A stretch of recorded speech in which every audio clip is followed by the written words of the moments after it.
नमस्कार, स्वागत है आपका ट्रेंडिंग पॉडकास्ट शो में। मैं हूं प्रफुल्ल श्रीवास्तव और आज हम एक ऐसे गंभीर विषय के बारे में बात कर रहे हैं जो आपसे और मुझसे सबसे जुड़ा हुआ है। हमने हाल में ऐसी बहुत सारी तस्वीरें देखी हैं जहां पर लोग खुशियां मना रहे थे और एकाएक वो ज़मीन पर गिर जाते हैं और उनकी मौत हो जाती है। ऐसी बहुत सारी तस्वीरें आई हैं कि एक छोटी बच्ची स्कूल गई, बैग भी नहीं उतारा था उसने कि अचानक वो गिर पड़ी और पता चला कि उसे कार्डियक अरेस्ट आया। एक दूल्हा अपनी शादी में घोड़ी से उतर के डांस करता है और उसको अचानक कार्डियक अरेस्ट आता है।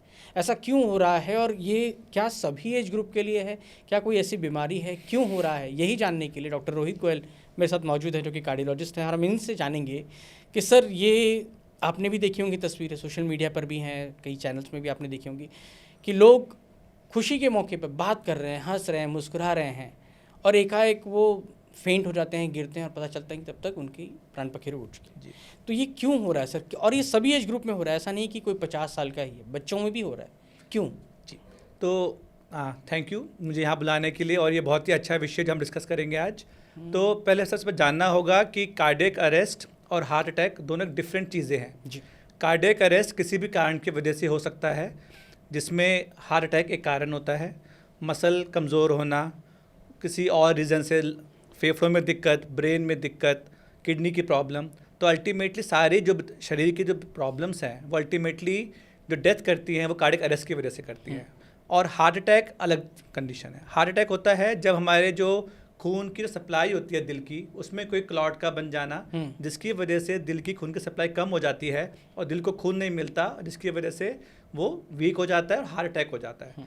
तो सारे हार्ट अटैक कार्डियक अरेस्ट होते हैं, बट सारे कार्डियक अरेस्ट हार्ट अटैक नहीं होते। अच्छा। तो हम देखते थे पहले कि जो हार्ट की शिकायतें हैं वो हम देखते थे 50 साल के ऊपर आदमी में या औरतों में होते थे, लेकिन पिछले कुछ 5-6 साल से हमने भी ट्रेंड देखा है कि ये प्रॉब्लम यंग इंडिविजुअल्स को ज़्यादा हो रही है।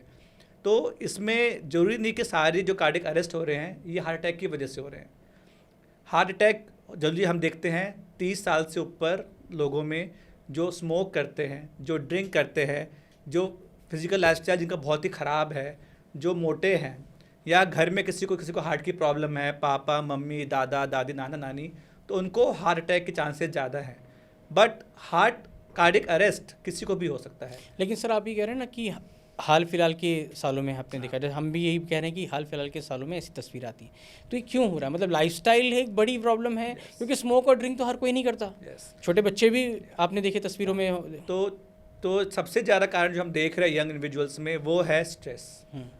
चाहे वो काम का स्ट्रेस हो, चाहे वो मेंटल स्ट्रेस हो। कोई सब इंसान भाग रहे हैं, कुछ से कुछ चाहिए, किसी को कुछ चाहिए, कोई खुश नहीं है जिसके पास जो है।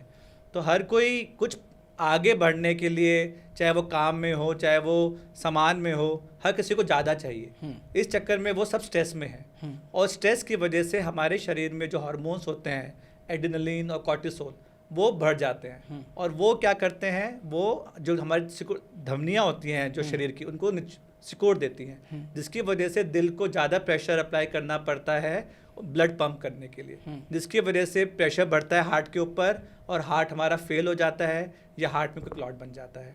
तो सबसे बड़ा कारण एक स्ट्रेस है, दूसरा है फिजिकल इनएक्टिविटी। आजकल कंप्यूटर नेट का ज़माना है, हर कोई घर पे सारा काम घर पे हो जाता है, वर्क फ्रॉम होम शुरू हो गया है, उसकी वजह से सारा खाना पीना, जोमेटो स्विगी जो भी फूड डिलीवरी ऐप्स हैं, खाना भी सब घर पे आ जाता है। तो फिजिकल एक्टिविटी बहुत ही कम हो गई है। जो लोग पहले बाहर चल के कुछ भी थोड़ा बहुत वॉक करते थे वो भी ख़त्म हो गई है। तीसरा, अच्छा नहीं सोना।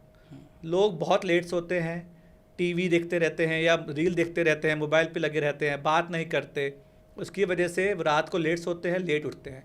इसकी वजह से जो स्लीप साइकिल, जो हमारी नेचुरल स्लीप साइकिल है, वो सब डिस्टर्ब हो चुकी है। तो इन सब की वजह से प्लस कुछ हमें लगता है कोरोना के भी इफ़ेक्ट्स हैं यंग पेशेंट्स में खासकर, क्योंकि ये हमने देखा है कि कोरोना में भी कुछ पेशेंट को इन्फेक्शन हुआ, उनको हार्ट अटैक और स्ट्रोक के चांसेस बढ़ गए थे। तो हो सकता है कि कोरोना से थोड़ा सा लिंक हो इसका, लेकिन मेनली हमारी लाइफस्टाइल है जिसकी वजह से ये दिक्कतें बढ़ रही हैं और बढ़ती ही जा रही हैं।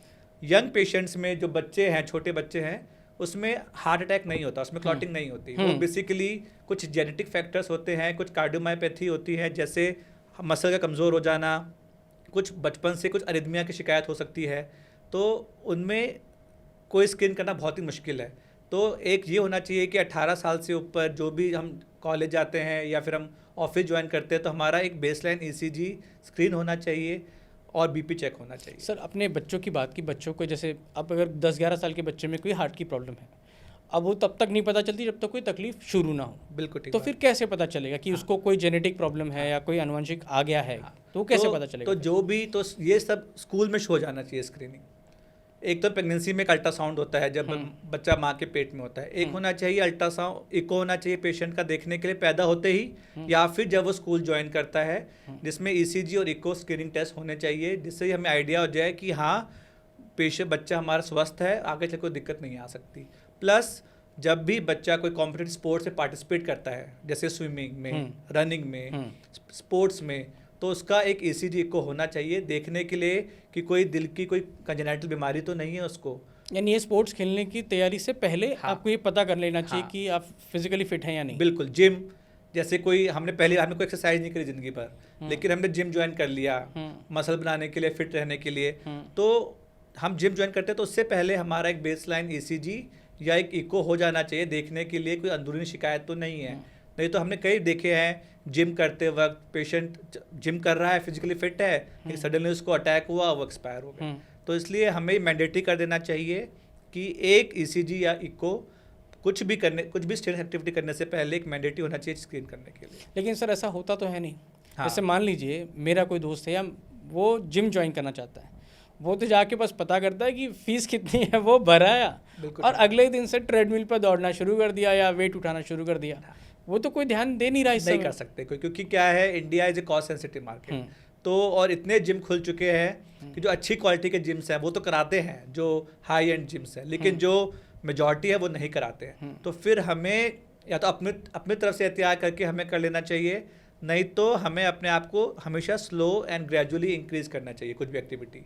जैसे हम जिम कर रहे हैं तो पहले हमें अपने आप को थोड़ा सा ट्रेडमिल, रनिंग और ग्रेजुअली वेट लिफ्टिंग होनी चाहिए, सडनली हमें वेट लिफ्टिंग नहीं करनी चाहिए। तो हमें सारी एक्सरसाइज जो भी हम करते हैं धीरे धीरे करके शुरू करने चाहिए और उसको धीरे धीरे बढ़ाना चाहिए स्टेप बाय स्टेप। तो उम्मीद करते हैं कि हार्ट पे जोर एकदम से नहीं पड़ेगा और हमारा हार्ट उसको यूटिलाइज कर पाएगा अच्छे से और झेल पाएगा। सर लेकिन आप कहते हैं कि लाइफस्टाइल प्रॉब्लम है। अब एक आदमी जिम भी कर रहा है, वो काम भी कर रहा है, 30 साल 35 साल 40 साल का है, वो जिम भी कर रहा है, उसने अपना कार्डियो भी कर रहा है, सब कर रहा है, तो उसको क्यों प्रॉब्लम हो जाती है? तो ये कुछ अननोन रीजंस होते हैं, उसमें कुछ जेनेटिक फैक्टर्स होते हैं कि Indian genes we are inherently predispose to develop heart attacks, क्योंकि हमारे जो जीन्स हैं उसमें कोलेस्ट्रॉल ज़्यादा बनता है, उसमें ब्लड प्रेशर ज़्यादा होता है, उसमें डायबिटीज के चांसेस ज़्यादा होते हैं। तो कुछ जेनेटिक फैक्टर्स होते हैं और कुछ होते हैं कि हमें उसका ये पता है कि वो जिम कर रहा है, physically he is active, but उसका स्ट्रेस लेवल क्या है, मेंटल स्ट्रेस क्या है, वो स्मोकिंग कर रहा है कि नहीं कर रहा है पीछे से, वो खुश है कि नहीं अंदर से, तो वो हमें नहीं पता। तो ये सब जो फैक्टर्स हैं ये हमें बताते हैं कि सिर्फ फिजिकल एक्टिविटी अच्छी होने से ही दिल स्वस्थ नहीं होता, हम बाकी पैरामीटर्स भी अच्छे रखने बहुत जरूरी है। स्मोकिंग और ड्रिंकिंग कितना इम्पैक्ट डालते हैं सर? बहुत ज़्यादा। तो young patients less than 40 years जो मैक्सिमम कारण हार्ट अटैक के होते हैं वो होते हैं स्मोकिंग की वजह से, एक्सेसिव अल्कोहल की वजह से और स्ट्रेस की वजह से।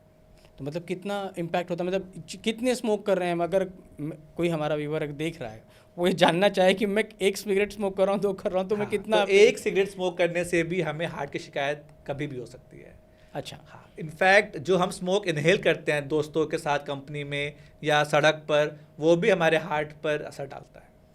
और ये जो पोल्यूशन है ये भी तो डाल ही रहा है। बिल्कुल ठीक बात है, हम ऑलरेडी इतने पोल्यूशन में जी रहे हैं, तो ये स्ट्रेस फैक्टर तो है बिल्कुल। सर मैंने बहुत सारी ना ऐसे भी केसेस देखे हैं जब लोग खुश हैं कि उस खुशियों का मौका है, डांस कर रहा है, कोई गा रहा है, वो एकाएक पहले फेंट हो जाते हैं, फिर मालूम पड़ता है कि उठ ही नहीं पा रहे हैं कि कार्डियक अरेस्ट। वो क्यों हो जाता होगा? वो मोस्ट कॉमनली हो सकता है कार्डियोमायोपैथी की वजह से हो। अब ये क्या होता है सर? कार्डियोमायोपैथी होती है कि दिल की मसल का कमज़ोर होना। वो अब उसमें मैक्सिमम कारण होते हैं जेनेटिक फैक्टर्स होते हैं। किसी को कभी कभार ब्लड प्रेशर, डायबिटीज़ होता है लेकिन पता नहीं चलता क्योंकि कभी चेकअप हम कराते नहीं हैं। तो कार्डियोमायोपैथी एक जेनेटिक फैक्टर होते हैं जिसकी वजह से हमारी हार्ट की मसल कमज़ोर हो जाती है या बहुत मोटी हो जाती है, जिसको हम कहते हैं हाइपरट्रोफिक कार्डियोमायोपैथी।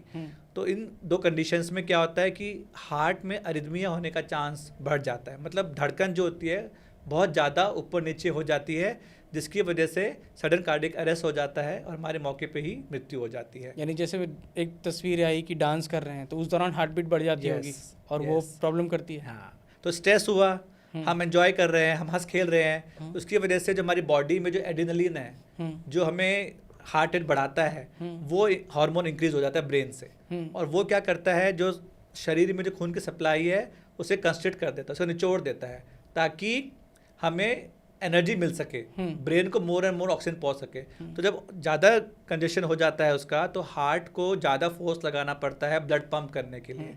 अब नाड़ियाँ पूरी पिचक चुकी है एड्रेनलिन के चक्कर में, और हार्ट पंप कर रहा है ज़ोर ज़ोर से, तो कभी कभार कुछ लोग इसको झेल नहीं पाते और उनका हार्ट फेल हो जाता है, और जब हार्ट फेल होता है तो हमें धड़कन, हमारे अरिथमिया हो जाता है, जिसकी वजह से कार्डियक अरेस्ट हो जाता है। और उस टाइम सीपीआर भी काम नहीं करता। सीपीआर अगर हम तुरंत उसको असेस कर लें और हम जैसे हमारा गाइडलाइंस उसके अकॉर्डिंग हम सीपीआर करें, तो हम 40 से 50% मरीजों को बचा सकते हैं। सर, आपने कहा कि लाइफस्टाइल एक होती है। मैंने कई लोगों को पार्क में देखा है, वो मॉर्निंग में ही वॉक करते हैं, इवनिंग में वॉक करते हैं, कोई बहुत तेज़ी से वॉक करता है, कोई जॉगिंग करता है, तो वो करता ही दिखता है मुझे।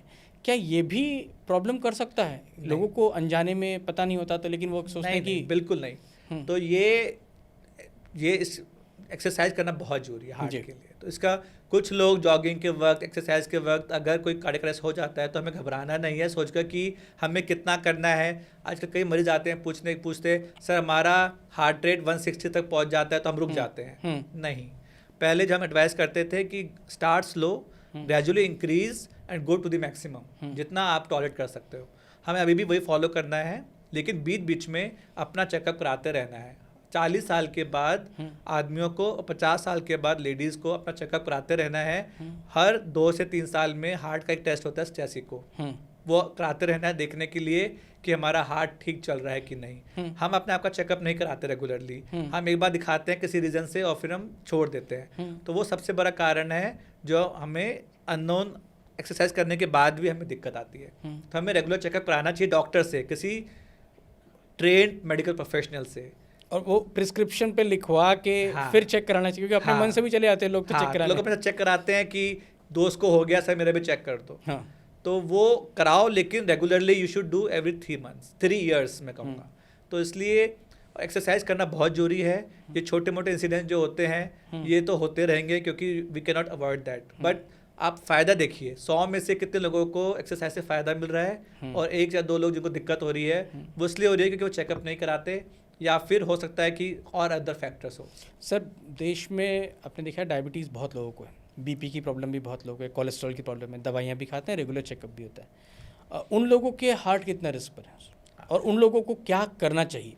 वॉक किस तरह करनी चाहिए, खाना किस तरह करना चाहिए? तो हार्ट अटैक के या हार्ट पे प्रॉब्लम के सबसे बड़े कारण इंडिया में, वर्ल्ड में है डायबिटीज़, हाइपरटेंशन, ओबिसिटी, मोटापा, जिनका BMI 30-25 kg/m² से ऊपर हो, फिजिकल इनएक्टिविटी, स्मोकिंग, ज़्यादा अल्कोहल कंजम्पशन, स्ट्रेस, और जेनेटिक फैक्टर जो हमारे हाथ में नहीं है, और डिसलिपिडीमिया जिसे कहते हैं बैड कोलेस्ट्रॉल का बढ़ना और गुड कोलेस्ट्रॉल का कम होना। तो diabetes is the most important cause of heart problems. तो देखा है कि 30% diabetes in their life will develop heart problems. होता ही है। एंड जिनको हार्ट प्रॉब्लम है उनमें 40% पेशेंट्स में डायबिटीज़ मिलती है, यानी एक दूसरे से रिलेटेड है, लिंक्ड है। क्योंकि डायबिटीज़ में क्या होता है कि हमारे पूरे शरीर के जो आर्टरीज हैं उसमें इन्फ्लेमेशन हो जाता है, and it causes generalised atherosclerosis, एक टर्म होती है एथेरोस्क्लेरोटिक कार्डियोवैस्कुलर डिजीज़, जो पूरे शरीर में जो खून की सप्लाई है हमारी उसमें कोलेस्ट्रॉल का डिपॉजिट कर देती है धीरे धीरे धीरे। और तो ये पता चलता नहीं है जल्दी, ये पता चलता है लेट स्टेजेस में, जब हमारी हार्ट अटैक हो जाता है, किडनी फेल हो जाती है, या कोई स्ट्रोक हो जाता है। तो ये धीरे धीरे पूरे सिस्टम को इन्वॉल्व कर लेता है और शरीर को अंदर से खोखला कर देता है।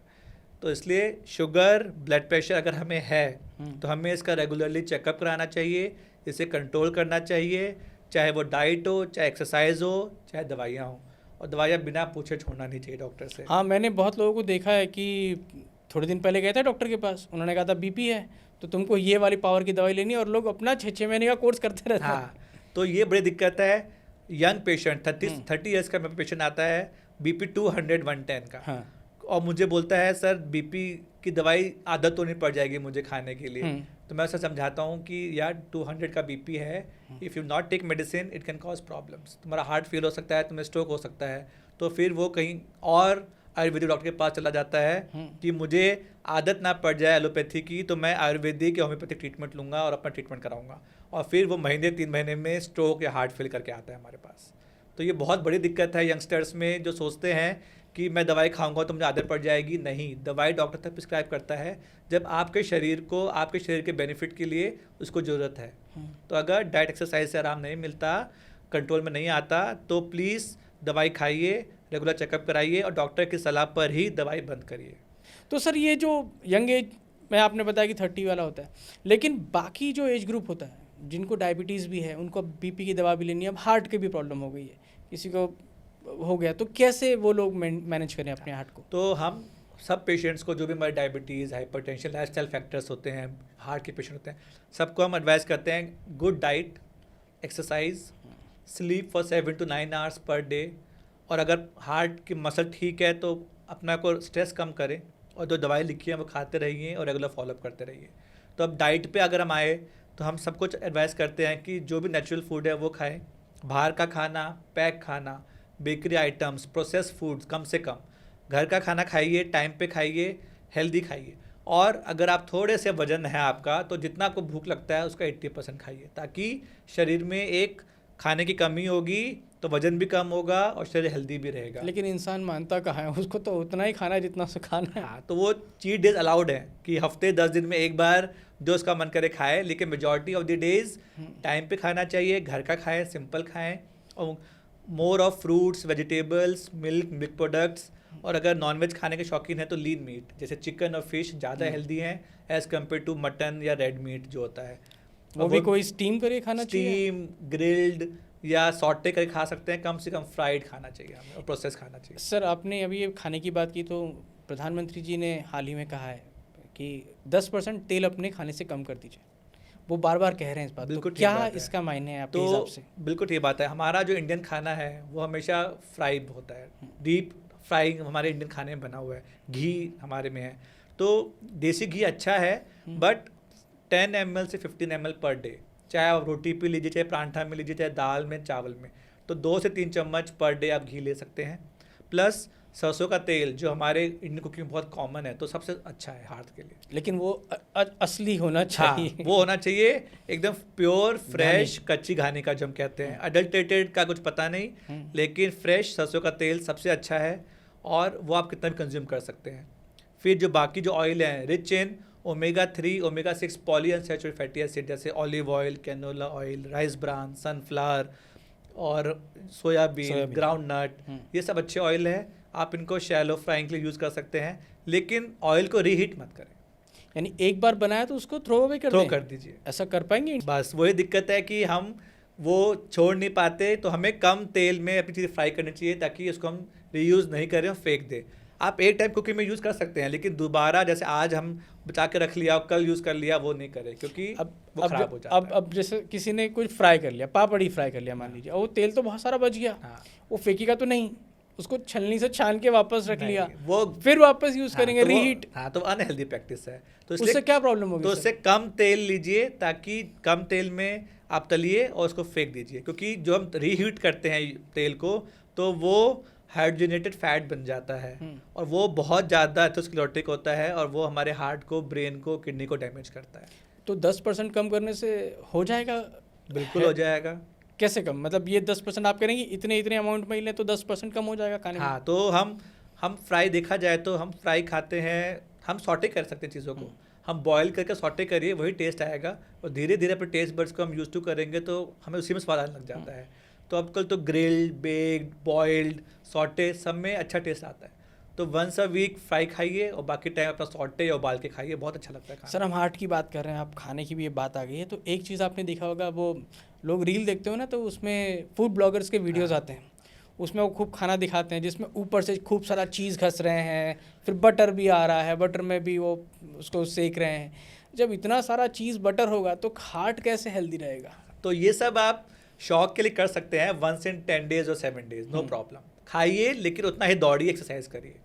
तो खाने में मना नहीं है, मॉडरेट इंटेंस सब खाइए, मॉडरेट अमाउंट में सब खाइए, लेकिन प्लीज़ उसको पचाने के लिए एक्सरसाइज भी उतना ही करिए। ये नहीं कि आप खाए जा रहे हैं और बैठे हुए हैं, बिस्तर पे पड़े हुए हैं। लेकिन उसको देख के वो आदमी अपने घर पे भी ट्राई करे तो दिक्कत हो सकती है, once a while is all right. But routine में खुश रहना बहुत जरूरी है। देखो किसी को खाना खुशी देता है हाँ। तो बहुत जरूरी है कि उसको खिलाओ भी, लेकिन 7-10 दिन में एक बार खिलाओ, बाकी टाइम नॉर्मल खाना और एक्सरसाइज करना चाहिए। और ये जो बटर है इसका इंटेक कितना आपके हिसाब से? तो वो भी butter is like saturated fats, हाँ। तो 1 से 2 चम्मच पर डे बटर उतना ही? बटर घी सब मिलाकर। अच्छा, मतलब आप ये कह रहे हैं कि अगर बटर लें तो भी इतना लें, घी लें तो भी इतना लें, हाँ, मतलब पूरे दिन में इतना? हाँ। वो 10% ऐसे कम हो जाएगा? हाँ, और उससे असर होगा हेल्थ बिल्कुल पे? असर होगा। और लोग चलना शुरू कर देंगे, रात को 7 से 9 घंटा सोना शुरू कर देंगे, तो बिल्कुल ठीक हो जाएगा। सर एक ये कहा जाता है कि जैसे आप कह रहे हैं सोना है, लेकिन लोगों की लाइफस्टाइल वैसी है नहीं। अब जिसने दवाई भी खा ली है वो भी थोड़ा जगा हुआ है, तो कितने बजे आपके हिसाब से सोना चाहिए और कितने घंटे की नींद जो है किसी भी नॉर्मल आदमी को हेल्दी रख सकती है, तो अपार्ट फ्रॉम एक हार्ट पेशेंट? आइडियली हर किसी को 7 से 9 घंटे की नींद पूरी करनी चाहिए, खासकर रात में। Best time to sleep is 10 to 6। तो जितना जल्दी आप 10 के आसपास सोएंगे उतना अच्छा है शरीर के लिए, क्योंकि भगवान ने रात बनाई है सोने के लिए, दिन बनाया काम करने के लिए। तो हमारी एनर्जी लेवल हमारा सब दिन में ज़्यादा होता है अगर हम रात में अच्छा सोएं। तो हमें कोशिश करनी चाहिए कि हमें सारा काम ख़त्म करके 10 बजे तक सो जाना चाहिए, 10 साढ़े 10 बजे तक, और सुबह अपना 6 साढ़े 6 बजे उठकर अपना पानी पीकर एक्सरसाइज पे जाना चाहिए और फिर अपने दिन की शुरुआत करनी चाहिए। तो ideal time is between 10 to 6, जिसमें हमारा शरीर पूरा स्वस्थ रहता है। और ये भी कहा जाता है कि रात में जो खाना है वो थोड़ा हल्का होना चाहिए। बिल्कुल ठीक। तो रात का खाना हमें सोने से 1 घंटा पहले हमारा खाना हो जाना चाहिए। तो अगर हम 10 बजे का सोचते हैं तो हमारा खाना 7:30 से 8:30 के बीच में हो जाना चाहिए, ताकि शरीर उसको डाइजेस्ट कर सके सोने से पहले। क्योंकि जब सोते हैं तो खाने का डाइजेशन इतना प्रॉपर नहीं होता और फिर वो हमारे डिपॉजिट होना शुरू हो जाता है लीवर में और फैट में, और उससे भी हार्ट पे असर? उससे फिर हार्ट पर असर पड़ता है। और ये कितना डैमेज कर सकता है सर, जो रात में लेट तक जगते हैं, लेट से खाना खाते हैं या रात में उठ के खाना खाते हैं, ये कितना नुकसान देता है? बहुत नुकसान करता है, क्योंकि जो हम रात में खाते हैं वो हम अनहेल्दी खाते हैं, जंक खाते हैं, फ्राइड खाते हैं, और वो डाइजेस्ट नहीं होता और वो धीरे धीरे लॉन्ग टर्म में हमारे आर्टरीज में डिपॉजिट होकर उन्हें ब्लॉकेज क्रिएट कर देता है। सर यंग एज के बच्चों को आपने देखा होगा, वो एनर्जी ड्रिंक्स और कोल्ड ड्रिंक्स इस पर बहुत ज़्यादा डिपेंड करते हैं। मैंने बहुत सारे बच्चों को देखा है वो एनर्जी ड्रिंक भी पीने लगते हैं। ये कितना नुकसान देता है और उस एज ग्रुप में कितना नुकसान दे रहा है सर? तो ये बहुत ख़राब है। तो अब प्रॉब्लम ये है कि हमारे भारत देश में इतनी फास्ट लाइफ है कि पेरेंट्स के पास टाइम नहीं है बच्चों के लिए खाना बनाने का या कुछ हेल्दी ड्रिंक बनाने का। तो हम बचपन में, हमें याद है, हमें तो फ्रूट फल भी घर में जूस में मिलता था, नींबू पानी मिलता था, जलजीरा बनता था, फिर डाब का पानी हो गया। तो लेकिन आज की जनरेशन में ये सब किसी के पास समय नहीं है बनाने के लिए। तो ये सब जो एनर्जी ड्रिंक्स हैं, जो बाहर पैक्ड ड्रिंक्स हैं, सब अनहेल्दी हैं।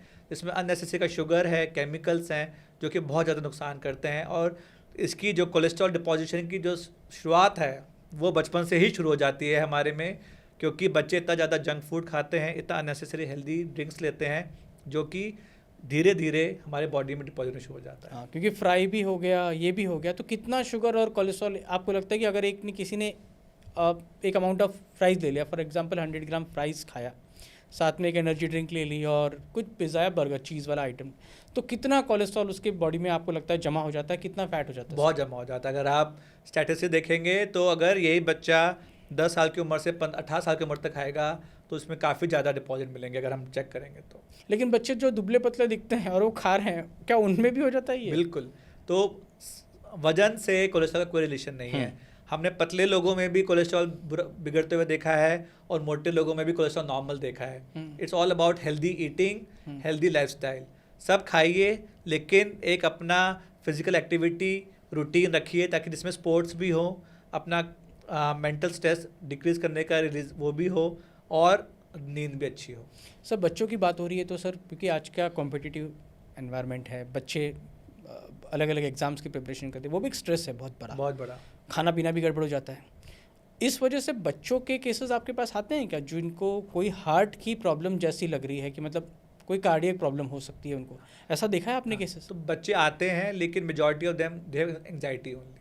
तो अच्छा। आते हैं बच्चे की धड़कन बहुत तेज़ हो रही है, घबराहट हो रही है, तो सबको एंग्जाइटी होती है, क्योंकि पीयर प्रेशर तो ज़्यादा है, परफॉर्मेंस प्रेशर तो ज़्यादा है आजकल, कि हर कोई एक्सेल करना चाहता है। तो इसमें पेरेंट्स को बहुत बड़ा रोल प्ले करने की ज़रूरत है, क्योंकि एग्ज़ाम में सब कुछ नहीं है और शांत मन से पढ़ के भी अच्छा रिजल्ट आ सकता है। तो पेरेंट्स को भी रियलिस्टिक होना चाहिए, बच्चों से अननेसेसरी प्रेशर नहीं डालना चाहिए और बच्चों को बोलना चाहिए कि पढ़ाई करो और बीच बीच में ब्रेक लेते रहो जिसमें वो हेल्दी खा सकें और थोड़ा अपना म्यूज़िक या टीवी देखकर अपने मन को डिस्ट्रेस कर सकें। तो थोड़ा एक हेल्दी लाइफस्टाइल रखेंगे, हेल्दी रूटीन रखेंगे तो स्ट्रेस भी कम होगा, पढ़ाई भी अच्छी होगी और रिजल्ट भी अच्छे आएंगे। तो ये बच्चों के में भी आपने देखा है सर कार्डियक प्रॉब्लम्स? बहुत कम। लेकिन वो खाने पीने से रिलेटेड होते हैं या जेनेटिक होते हैं? जेनेटिक होते हैं ज़्यादातर। सर जो एज है 40 के अबव वाली, उसको तो बहुत सीरियस रहने की ज़रूरत है, तो उनको क्या करना चाहिए सर? जो 40 एंड अबव हैं, अगर वो क्या करें मेडिकली, उनको क्या करना चाहिए, टेस्ट क्या करनी चाहिए, क्या खाना चाहिए, किस तरह रहना चाहिए, आपके हिसाब से क्या रूटीन होना चाहिए? तो अब हम कहते हैं कि एक आदमी above 40 years and ladies above 50 years, उनको अपना रूटीनली चेकअप कराना चाहिए एक बार। Once you turn 40 you should get a check. तो उसमें सबसे पहले हम कुछ ब्लड टेस्ट कराते हैं, शुगर का, कोलेस्ट्रॉल का, एक हीमोग्लोबिन किडनी का टेस्ट करा लेते हैं और एक ईसीजी एक्सरे करा लेते हैं देखने के लिए कुछ प्रॉब्लम तो नहीं है। And everybody should get one stress echo done, जिसमें हम ट्रेडमिल और हार्ट पे स्ट्रेस डाल के देख लेते हैं कि हमारी हार्ट की हेल्थ कैसी है। तो ये हमारे रूटीन चेकअप होना चाहिए जो कि एक ट्रेंड डॉक्टर प्रोफेशनल के गाइडेंस में होना चाहिए। और ये हो गए हमारे टेस्ट जो हर 2-3 साल में रिपीट करना चाहिए। फिर डॉक्टर जैसा बोलता है कि अगर कहते हैं फ्रीक्वेंसी हमें 6 महीना साल में रखनी है तो हम डॉक्टर को फॉलो कर सकते हैं। जो ओवरऑल हम अपनी तरफ से कर सकते हैं वो है हेल्दी लाइफस्टाइल, जिसमें नो स्मोकिंग, अल्कोहल कंजम्पशन बहुत ही कम, जिसमें 1 से 2 ड्रिंक हो सिर्फ मेल्स में, फीमेल में 1 ड्रिंक हफ्ते में, ठीक है। मोटापा, अगर आप मोटे हैं तो मोटा कंट्रोल करना है। हमें अपना जो BMI है जो कि हमारा मार्कर है, body mass index, body mass index वो 18.5 से 25 के बीच में होना चाहिए, तो हम हेल्दी रहते हैं। वही करना तो मुश्किल हो जाता है कई लोगों के। तो वही हम बताएंगे कैसे करना है, ठीक है। तो उसके लिए वेट रिडक्शन होता है जो हमें करना है। उसके लिए सबसे अच्छा है कि अपना खाना जो है हेल्दी कर दीजिए। बाहर का खाना कम से कम, bakery products, packed item, outside food, और जो भी बाहर खाना बनता है सब पाम ऑयल में बनता है जो कि बहुत ही ख़राब होता है सेहत के लिए, ठीक है। दूसरा एक्सरसाइज जो चीपेस्ट, सिंपलेस्ट और इजीली अवेलेबल, हर कोई घर के पास कर सकता है, घर में कर सकता है। तो आधा घंटा से 45 मिनट रोज़ आपको ब्रिस्क वॉक करना चाहिए। अगर आप वॉक से लगता है मैं बोर हो जाता हूँ तो ट्रेडमिल कर लीजिए, नहीं तो डांस पसंद है डांस कर लीजिए, खेलना पसंद है खेल लीजिए, बैडमिंटन, टेनिस, कुछ भी, या फिर आपको लगता है स्विमिंग करना पसंद स्विमिंग कर लीजिए। तो कोई भी फिजिकल एक्टिविटी जिससे आपकी हार्ट रेट बढ़े 45 मिनट करने चाहिए हफ्ते में 5 से 6 हाँ, मैं आपसे यही पूछ रहा था कि कितने मिनट शरीर को, उसको तो अगला आदमी तो खेले जा रहा है। जैसे मैंने कई केसेस देखे जिसमें क्रिकेट खेलते खेलते आदमी को कार्डियक अरेस्ट आया, या कई जिम में वॉक करा था ट्रेडमिल पे, राजू श्रीवास्तव का आपने देखा होगा। कई फिल्म स्टार्स हैं जिनको सडनली कार्डियक अरेस्ट आ गया जिम। तो कितना मिनट होना चाहिए सर? ये कैसे तय करेगा एक इंसान कि मुझे कितना देर करना है? Minimum is 30 to 45 minutes per day, 5 days a week minimum. Maximum depending upon your body, depending upon your heart condition, depending upon your doctor, you can increase it, but minimum should be 30 से 45 minute रोज, हफ्ते में 5 दिन कम से। Light exercise, light, mild to moderate, और बाकी 2 दिन body को रेस्ट देना चाहिए। हाँ। और ये जो एक्सरसाइज है सर, ये भी ट्रेनर के उसमें होना चाहिए? ऐसा ज़रूरी नहीं। अगर आप कई लोग तो उठा ले, जिम में जाते हैं और सीधा वेट उठाने लगते हैं। हाँ। आज ही सारे डोले बनेंगे। हाँ, तो वही ना, slow and gradual, you should do it always slowly, gradually and progressively, it should increase. और अगर आप शुरू कर रहे हैं जिम तो एक ट्रेन प्रोफेशनल की गाइडेंस में करना चाहिए, क्योंकि अनएक्सप्लेन आप वजन उठाने से हार्ट पे तो असर पड़ता ही है, आपकी मसल भी रप्चर हो सकती है। हाँ। आपका जॉइंट भी गिव वे कर सकता है। तो हमेशा अगर आप जिम जाते हैं और आपको वेट लिफ्टिंग करनी है तो किसी ट्रेन प्रोफेशनल की गाइडेंस में करना चाहिए। सर, पानी का भी दिल से रिलेशन होता है, दिल की बीमारियों से, या दिल के ऊपर असर डालता है पानी? तो पानी कितना इंपॉर्टेंट है? तो नॉर्मली हम, अगर आपका हार्ट हेल्दी है तो हम एडवाइस करते हैं to drink lots of water, at least 2 to 3 liters of water per day. It can be juices, lemon water, नारियल वाटर और फ्रेश लेमनेड्स, एनीथिंग। बट अगर आपका हार्ट की पंपिंग कम है, जो कि आपको डॉक्टर ने बताया होगा एको ECG के ड्यूरिंग, तब हम रिस्ट्रिक्ट करते हैं पानी का इंटेक। वो होता है 1.5 से 2 लीटर पर डे। और वो भी डॉक्टर खुद बताएगा कि आपका हार्ट वीक है तो आपको इतना ही पानी पीना चाहिए दिन में। लेकिन जो लोग स्मार्ट वॉच पहनते हैं और देखते हैं कि मेरे इतने स्टेप्स हुए, हार्ट बीट इतनी है, उनका क्या? तो स्मार्ट वर्ल्ड है, स्मार्ट वॉच का ज़माना है, तो हर कोई स्मार्ट वॉच बन लेकिन इसने कुछ हेल्प भी करी है, साइंस ने कुछ कन्फ्यूजन भी क्रिएट किया है। तो ये हमारे हार्ट बीट के लिए ठीक है, हमें बताता है कि हार्ट बीट कितना चल रहा है, इरेगुलर है, रेगुलर है, बट ब्लड प्रेशर के लिए ये भी इनएक्यूरेट है। ब्लड प्रेशर से हम चेक नहीं कर सकते। बाकी जो एक्सरसाइज के पैरामीटर्स हैं वो और हमें साइंटिफिक बेस चाहिए कि कितना हमारी हेल्थ के लिए वो हमारे क्या कहते हैं उसको बताएगा कि हमारी हेल्थ किस कंडीशन में है। सर गर्मियाँ आएंगी, लोग एसी में चले जाते हैं, ऑफिस में भी एसी होता है, गाड़ी में भी एसी होता है। एसी का कोई रिलेशन है हार्ट से या तो उससे असर पड़ता है? तो हमने एसी से तो नहीं कह सकते, लेकिन ठंड में हमने देखा है कि हार्ट अटैक की संभावनाएं बढ़ जाती हैं। अच्छा। ठंडे वेदर में, ठंडी कंट्रीज़ में, जैसे विंटर्स में हम देखते हैं जो पीक होता है हार्ट की प्रॉब्लम्स का बढ़ जाता है। सेम रीज़न है जैसे हमने बताया स्ट्रेस में, तो विंटर्स स्ट्रेस होती है बॉडी के ऊपर। तो विंटर्स में ठंड की वजह से बॉडी को अपना अंदरूनी टेम्परेचर मेंटेन करना होता है। तो क्या होता है, जो हमारी नसें होती हैं हाथ की, पैरों की, चेहरे की, वो सिकुड़ जाती हैं, सो दैट हीट बाहर ना जाए और हमारी शरीर गर्म रहे। तो जब कंस्ट्रिक्शन हो जाती है हर जगह, चेहरे पर, यहाँ पर, और सारी जो ब्लड सप्लाई है सेंट्रल ऑर्गन्स में रहती है, तो अगेन हार्ट को ज़्यादा ब्लड प्रेशर लगाना पड़ता है ब्लड पंप करने के लिए, क्योंकि अगर ब्लड नहीं जाएगा हाथों में, पैरों में, तो हमारे हाथ पैर काले पड़ने शुरू हो जाते हैं। और यहाँ भी हीट पहुँचती बहुत ज़रूरी है।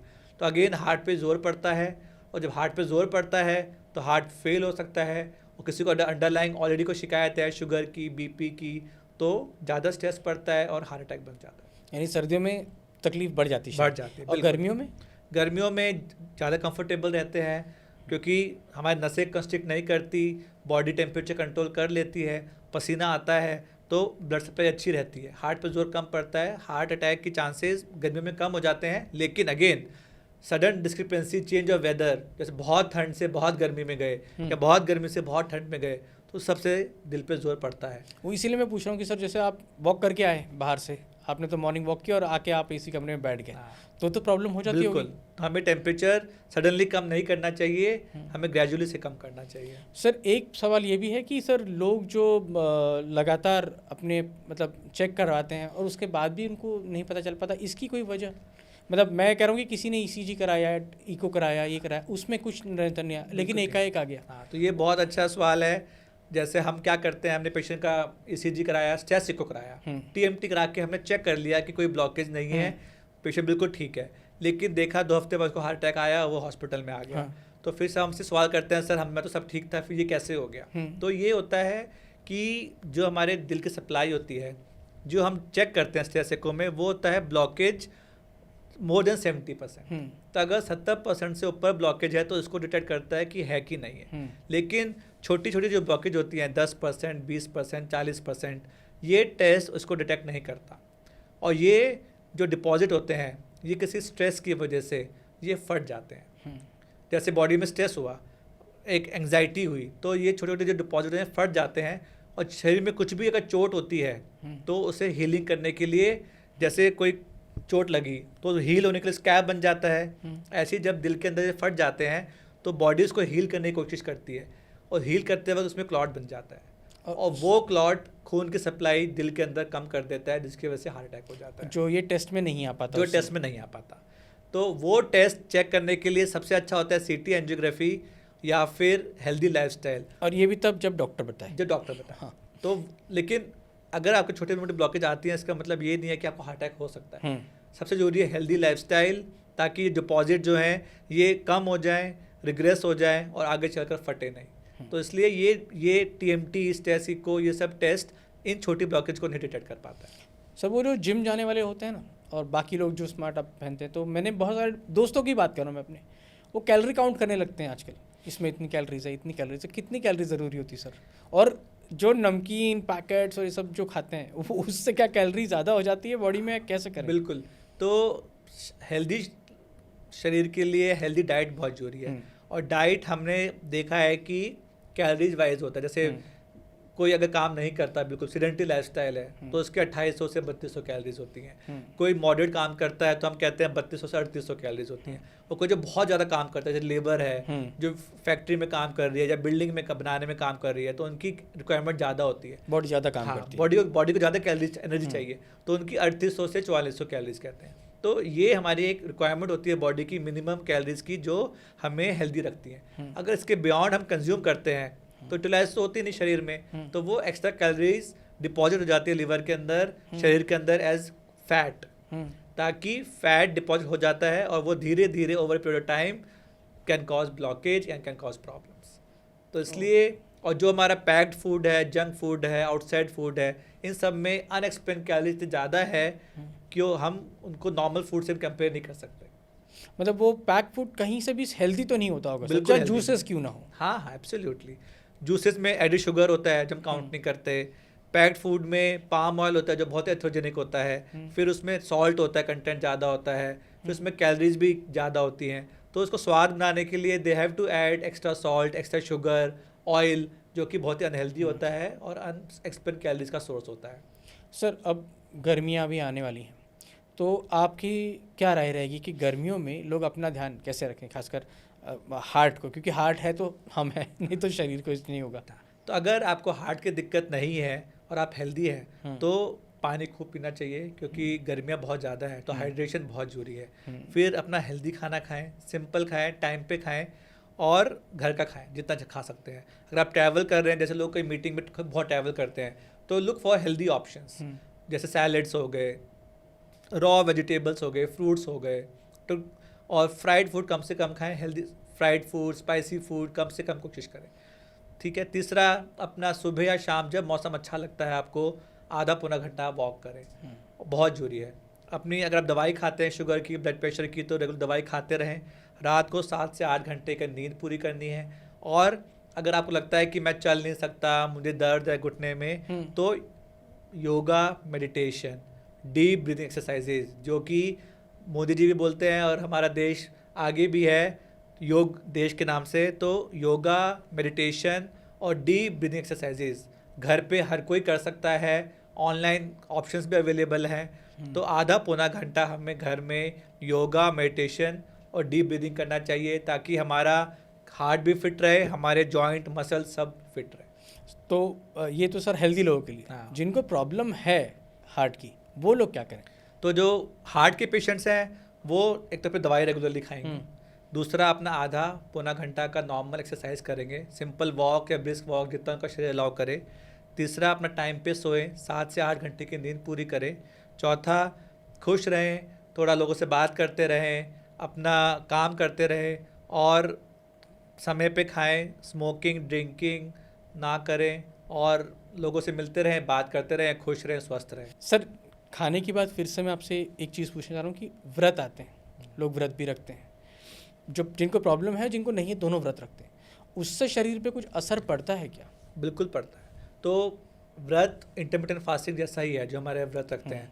तो जिनको भी हार्ट की पेशेंट्स होते हैं या डायबिटीज़ होती है, उनको तो हम स्ट्रिक्टली बोलते हैं कि आप प्लीज़ व्रत मत रखें, क्योंकि इससे शरीर पर डबल नुकसान होता है। लेकिन रिलीजियस लोग हम मानते नहीं हैं, तो थोड़ी बहुत दिक्कत होती है, हम कोशिश करते हैं एडजस्ट करने की, लेकिन हमारी एडवाइस है कि वो फास्ट ना करें जिनको प्रॉब्लम है, क्योंकि भगवान आपकी सेहत से ज़्यादा खुश रहेगा, अच्छी सेहत रहेगी, ना कि आपकी बुरी सेहत ज़्यादा खुश रहेगा। तो लोग जो समझदार होते हैं वो मान जाते हैं।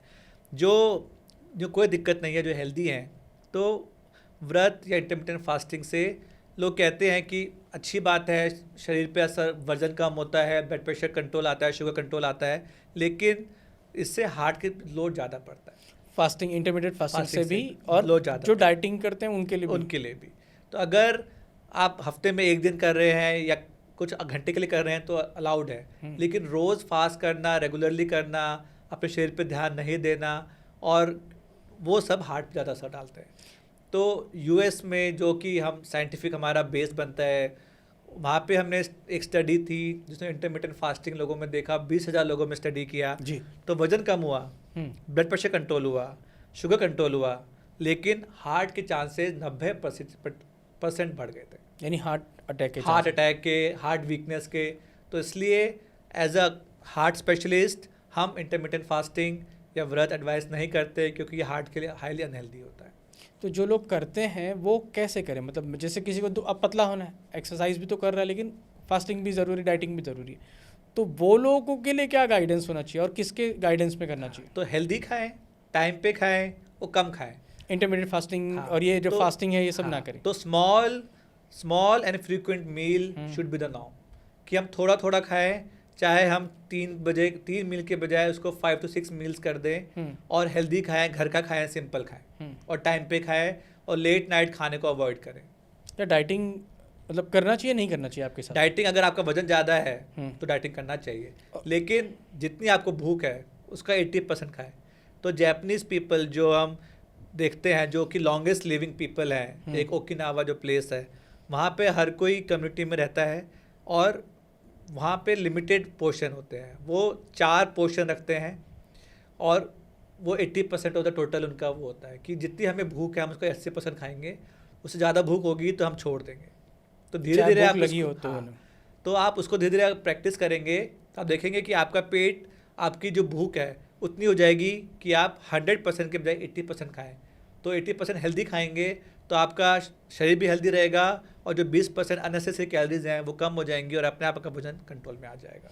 सर ये भी कहते हैं कि लोग फ्रूट जो है ना वो भी कुछ सिलेक्टेड ही लेने चाहिए, सुबह खाली पेट नहीं खाना चाहिए, क्या होना चाहिए मतलब फ्रूट्स का? फ्रूट्स, प्रॉब्लम ये है कि आजकल सब एडल्ट्रेटेड है, कंटेमिनेटेड है, सब केमिकल लेस है।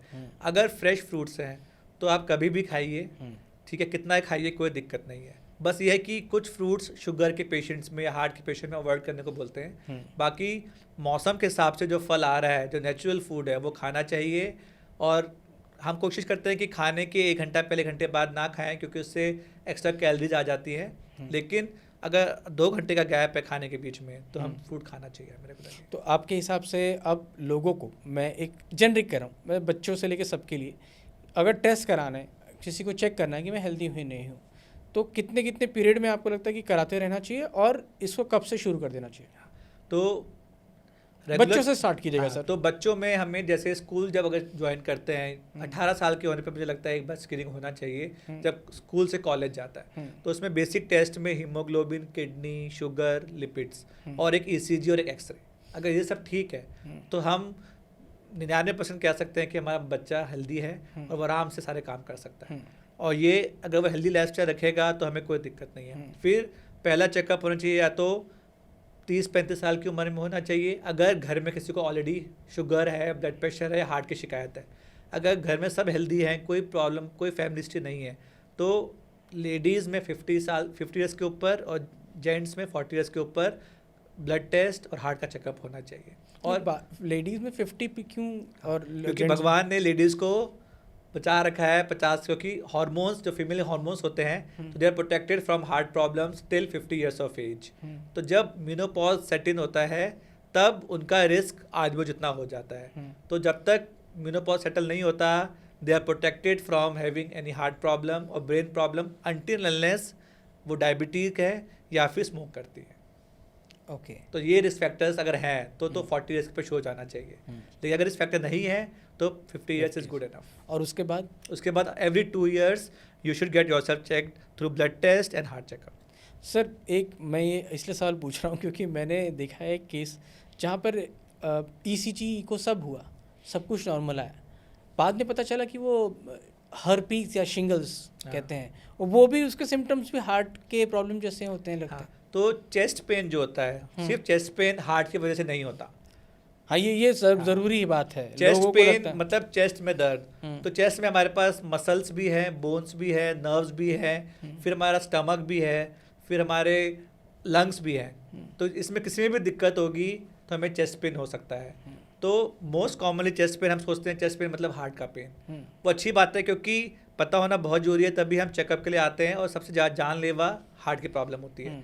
लेकिन अगर छाती में दर्द हार्ट की वजह से नहीं है तो या तो आपको गैस की शिकायत हो सकती है, या फिर कुछ बोन में कोई चोट हो सकती है, आपकी हड्डियाँ कमज़ोर हो सकती हैं, कोई न्यूरोपैथिक पेन हो सकता है, जिसमें हर्पीज़ सबसे मोस्ट कॉमन है कि हर्पीज़ के दाने हो जाते हैं और वो छाती में दर्द करते हैं। कभी कभार कैल्शियम की डेफिशिएंसी, विटामिन की डेफिशिएंसी की वजह से हो जाते हैं। तो ये सब लेस लाइफ थ्रेटनिंग कारण है चेस्ट पेन के लिए, और इनको हमें डिफरेंशिएट करना आना चाहिए हार्ट के पेन से। सिम्टम्स क्या होंगे कि अगर मेरे हार्ट में वीकनेस है, कोई भी प्रॉब्लम आई है, तो सिम्टम्स क्या होंगे कि मुझे अलर्ट हो जाना चाहिए कि मेरे प्रॉब्लम है अंदर? तो अगर हार्ट की वजह से पेन है, स्पेसिफिक चेस्ट पेन है, तो वो लेफ्ट साइड में होगा या सेंटर में होगा, भारीपन सा होगा, ठीक है, भारीपन होगा, और ये कहीं जबड़ों में, लेफ्ट आर्म में या राइट आर्म में, दोनों आर्म में जा सकता है। ये काम करने पर बढ़ता है और रेस्ट करने पे कम हो जाता है, और ये लगातार नहीं रहता। अगर कंटिन्यूस पेन है तो ये हार्ट का पेन नहीं है, ये हार्ट का पेन आता है जाता है, पहले बीच में हुआ फिर ठीक हो गया, बीच में हुआ फिर ठीक हो गया। तो लगातार अगर छाती में दर्द बना हुआ है और अगर आपको दबाने पे दर्द है छाती में, तो ये हार्ट का दर्द नहीं है। अगर आप लंबा सांस लेते हैं और आपको दर्द महसूस होता है, तो वो हार्ट का पेन नहीं है, ठीक है। अगर आपको लगता है कि मुझे गैस बन रही है, बर्ब्स आ रहे हैं, तो कभी कभार लोग कंफ्यूज करते हैं कि मुझे गैस की वजह से है कि हार्ट की वजह से है, और एक तरह का हार्ट अटैक भी गैस की तरह होता है। तो जब भी हमें गैस की तरफ दिक्कत लगे और लगे कि हमें पसीना आ रहा है, चक्कर आ रहा है, इसे निगलेक्ट ना करें, एक तुरंत एक ईसीजी कराएं। ईसीजी बता देगा कि गैस का दर्द है कि हार्ट की वजह से दर्द है। साथ में हमें क्या हो सकता है, हमें पसीना आ सकता है, उल्टी लग सकती है, चक्कर आ सकता है, अनएक्सप्लेन हमें सांस फूल सकता है, और हमें लगेगा कि कभी कभार डायबिटीज़ में, खासकर एल्डरली में, हमारे शरीर में बहुत थकान, कमज़ोरी लगेगी, हमें चक्कर आने लगेगा, क्योंकि हम लगेगा ऐसे तो पहले कभी हुआ नहीं, सडनली क्यों हो रहा है। तो ये सब हार्ट की तरफ बताते हैं कि हम आपकी हार्ट की दिक्कत हो सकती है। एडवांस स्टेजेस में पैरों में सूजन, चेहरे पे सूजन, सूखी खांसी, लेटने पर सांस का फूलना या सूखी खांसी का बढ़ना, ये सब भी हार्ट की तरफ इंडिकेट करते हैं। और कोई ऐसा इंडिकेशन जो चेहरों पे से पता चले, जैसे आंखों के नीचे से, ऐसे कुछ पता चल पाता है? चेहरे पे अगर हम सामने वाले को देखें, पसीना आ रहा है, अनएक्सप्लेन, एसी में बैठा हुआ है लेकिन पसीना आ रहा है और पेल पड़ रहा है, जैसे चेहरा किसी का लाल होता है, सडनली वो एकदम पेल, अनकंफर्टेबल, अनईजी सा, और लग रहा पसीना है माथे पर, चेहरे पर, तो हमें सोचना चाहिए कि हमें हार्ट की दिक्कत हो सकती है, और तुरंत हमें नियर हॉस्पिटल में जाकर ट्रीटमेंट करना चाहिए। तो बाकी सब सही है फिर तो? हाँ सर, ये एक मैं लास्ट सवाल पूछ रहा हूँ कि जो तस्वीरें आप देखते हैं सर, इनमें आपने कभी कुछ देखा, नोटिस किया, या कभी ऐसे पढ़ के समझ में आया कि ये क्यों हुआ फिर? क्योंकि ये तो डरा देती है ना। मैं अगर ये तस्वीर अगर मोबाइल पे देख रहा हूँ तो मैं सोच रहा हूँ कि मुझे भी कुछ हो सकता है। तो जैसे फिल्म स्टार्स हैं, टेलीविजन एक्टर्स हैं, इनका तो हमें लगता है मोस्ट कॉमन रीज़न स्ट्रेस है, मेंटल स्ट्रेस है, परफॉर्मेंस प्रेशर है, या फिर डिप्रेशन है, लोनलीनेस है, या स्मोकिंग है। क्योंकि एक फिजिकली फिट जो लोगों को फिजिकल फिटनेस टिप्स दे रहा है, या फिर लोगों को मोटिवेट करता है, जो साइकिलिस्ट होते हैं, जो मैराथन रनर्स होते हैं, तो इन सब में मोस्ट कॉमन फैक्टर हमें लगता है अंडरलाइंग स्ट्रेस, डिप्रेशन, लोनलीनेस और स्मोकिंग है। और जो हम देखते हैं फुटबॉल में भी, इंटरनेशनल फुटबॉल में भी, खेलते वक्त लोग खेलते खेलते सडनली कोलैप्स हो गिर जाते हैं, तो इनमें मोस्ट कॉमनली हमें लगता है या तो हार्ट अटैक होगा या फिर जेनेटिक कार्डियोमायोपैथी, जिसमें मोस्ट कॉमन होता है हाइपरट्रोफिक कार्डियोमायोपैथी, वो एक रीज़न हो सकता है। वो क्या होता है सर? उसमें जेनेटिक फैक्टर्स की वजह से हमारा हार्ट का मसल बहुत मोटा हो जाता है, और जब हार्ट का मसल मोटा हो जाता है तो वो अरिथमिया क्रिएट करता है, जिसकी वजह से कार्डियक अरेस्ट हो जाता है। तो एक जेनेटिक बीमारी है जो कि फैमिली में रन करती है। तो इसलिए हम कहते हैं कि 18 साल के ऊपर कोई अगर स्ट्रेनस एक्टिविटी करने के लिए जाता है तो हमें अपना एक हार्ट का एक ईसीजी को करना चाहिए, देखने के लिए कि हमें हाइपरट्रोफिक कार्डियोमायोपैथी है कि नहीं है। क्योंकि हमने कई एथलीट्स में, इनफैक्ट इंटरनेशनल लेवल पे तो जो कॉम्पिटिटिव स्पोर्ट्स होते हैं उसमें मैंडेटरी स्क्रीनिंग है इको के लिए, they want fitness from a cardiologist और ए फिजिशियन कि yes he is fit to participate in competitive sports, high endurance activities. क्योंकि बाहर हमने देखा एक बार, इनफैक्ट फुटबॉल खेलते वक्त एक सॉकर प्लेयर फील्ड पे अरेस्ट में चला गया, तो उसको हाइपरट्रोफिक कार्डियोमायोपैथी निकला। और हमें जहाँ India is over populated country, तो हमें हर जगह एडी रखने चाहिए, which is automated external defibrillator. इसमें क्या होता है, जिसको भी कार्डियक अरेस्ट हो तो ये मशीन हम छाती पे लगा देते हैं, वो ऑटोमेटिक अरिथमिया देखती है और शॉक दे देती है। It is life saving. तो जितना टाइम हमें हॉस्पिटल से एम्बुलेंस आने में जाने में लगता है, तो अगर ये एईडी डिवाइस सोसाइटी में, मॉल्स में या क्राउडेड मार्केट में है, तो it can be life saving और it's very simple to use. Any layman person जिसको मेडिकल का टर्म कुछ नहीं आता वो भी इसको यूज़ कर सकता है। तो AED इज़ लाइफ सेविंग और ये सबको आनी चाहिए यूज़ करनी। एक बेसिक BLS की ट्रेनिंग और AED सबको आना चाहिए इंडियन पॉपुलेशन में। बाकी सर हार्ट के लिए और कोई ज़्यादा इतना परेशान होने की ज़रूरत नहीं है, डरने की ज़रूरत नहीं है? बिल्कुल भी नहीं। अपना सब खाइए, हेल्दी खाइए, एक्सरसाइज करते रहिए, अपना शुगर, BP, स्ट्रेस लेवल कम करिए। अगर आपका वज़न ज़्यादा है तो वज़न कम करिए, रात को 7 से 9 घंटे की नींद पूरी करिए और सब खाइए लेकिन मॉडरेशन, और चलते रहिए और स्वस्थ रहिए। तो चलते रहिए, स्वस्थ रहिए, एक्सरसाइज कीजिए, अच्छा खाइए, घर का खाइए और तेल ही कम कीजिए। 10% तेल कम करने से ज़िंदगी में असर हो सकता है और ख़ासकर आपके दिल की सेहत जो है वो बेहतर रहेगी और आप अच्छा जी पाएंगे।